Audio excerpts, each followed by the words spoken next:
Well, hi everyone. Welcome to the Buffett and Beyond Stock of the Week for July 20th, 2024. And we're going over PayChex. Boy, it has a really nice dividend and it's doing really well and consistent. But let's take a look at the numbers a little closer. And remember, if you want to walk on this beach like Jimmy Buffett once did, you've got to learn how to invest even better than Warren Buffett does now. And let's look at what PayChex does, and they're engaged in providing computerized payroll accounting services. They also provide salary deposit services, automatic payroll, payment, tax return filing services, as well as various human resource products. And they service roughly, get this, 740,000 businesses, mostly small to medium sized, 10 to 200 employees. I didn't know there were 740,000 businesses. Oh my gosh. And this includes clients located in Europe. Now, the company operates numerous offices in the United States and internationally, has about 16,600 employees. So let's look at PayChex, and we want to look at the clean surplus ROE. And when we look at the clean surplus ROE, our first thought is to say, okay, we treat this like a bank account. The average stock, which are the blue vertical lines, the average stock is giving us a clean surplus return on equity of about 13.5%. Now, I say clean surplus because it is totally different than traditional accounting return on equity, but it is an accounting type of return on equity, just configured a little bit different. And when you look at a company that's paying 40% or making 40% ROE versus the average stock of 13.5%, you want to take a real close look at this stock. Now let's look at net income. Net income represents the clean surplus earnings, and these are earnings that we can compare from one company to another. So in order to do that, you have to leave out non-recurring items that are special or specific to a particular company because they can't be compared to another company that doesn't have those type of write-offs or liabilities. And every company has different liabilities. So when we look at PayChex, we look at 10.8% versus the average stock of 13%.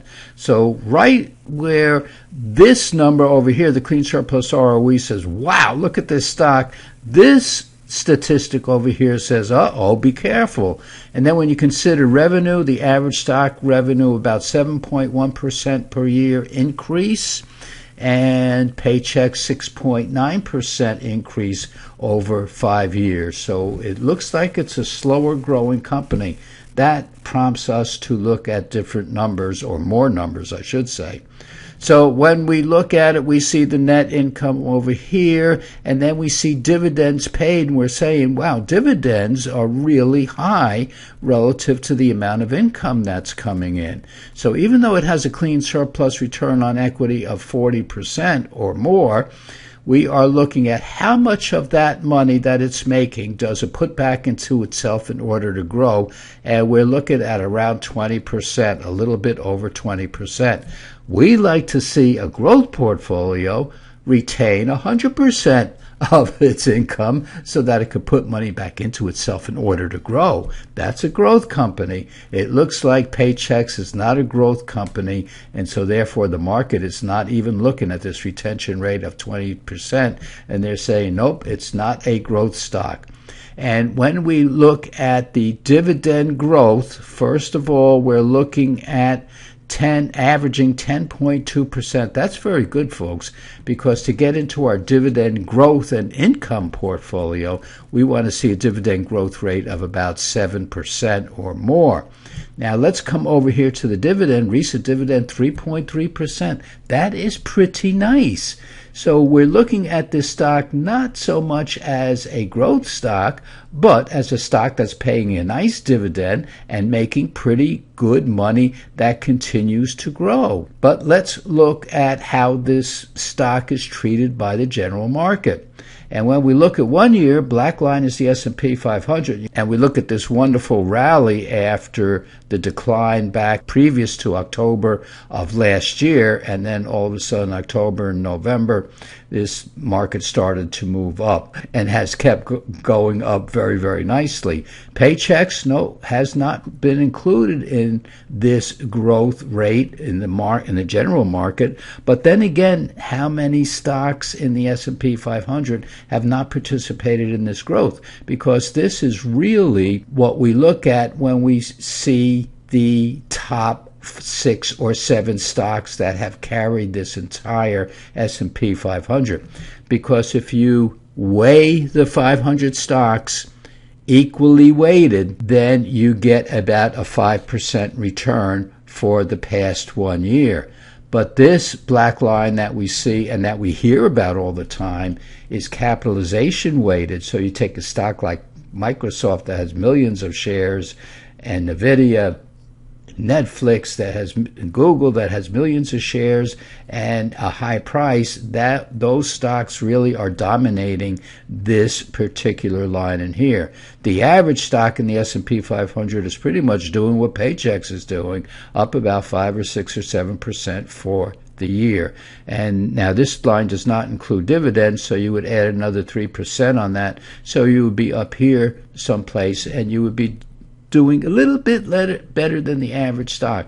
But of course, our growth portfolio is made up of the stocks that are propelling this market higher, because our growth portfolio is up about 10 percentage points higher than the market averages.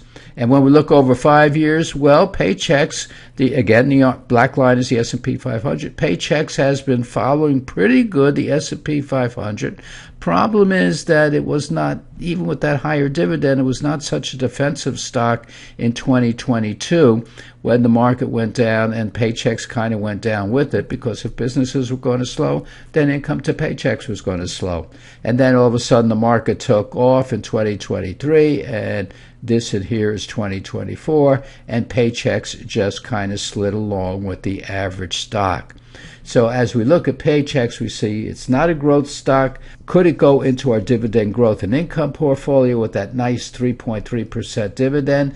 That's a possibility, and we won't know until the end of the year when we rebalance that dividend growth and income portfolio. But no, it's not going to go into our growth portfolio. We want to see stocks that price-wise outperform the S&P 500. That's our 22-year record, where we've almost tripled, on a compounded basis, almost tripled the black line that you see here, the S&P 500. So that's our growth portfolio, but that's why we won't put PayChex in our growth portfolio. Maybe the dividend growth and income portfolio as we get toward the end of the year. We see how PayChex, if it could get out of this funk here, which the rest of the most of the market is in, and then we'll see how it does over that time period between now and the end of the year. So folks, we had a pretty tough week this week. The market was up, the market was down, and it looks like it's just taking a breather in here. But don't forget, the odds are actually 100% that the Fed's going to lower interest rate in September, and that's why the market is still bullish. So you go out, you enjoy this weekend. Take the market off your mind. You've got other things to think about. Be with your loved ones. Stay safe. And remember, if you want to walk on this beach like Jimmy Buffett once did, you've got to learn how to invest even better than Warren Buffett does now. Okay, folks, we'll see you back here in a couple of days.